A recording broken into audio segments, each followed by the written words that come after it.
Balikan na ako mga kaidol, naka 10 minutes na.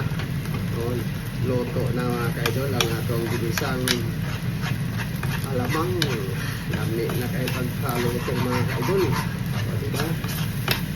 Inamig siya mga kaidol, kanang wala nag siya tubig mga kaidol, kaya ang mantika niya. Tinaw na siya ang mantika kayo mga kaidol. Mauna na siya ang tama yung pagkaluto. Hindi siya madaling madaot.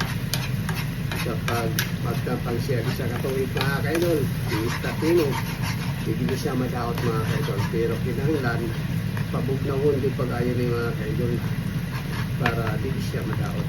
Nang bugnaw yun siya kayo na wala nag-iinit, bisan pa o gamay kayo mga kaidol. Direra ko tabatog lang mga kaidol. Loto na ang ako ang gitisang alamang. Direra ko to. At aghanding salamat sa inyo tanan mga kaidol sa iyong suporta mga kaidol. God bless. Ang pilbot pa na niya mga kaidol.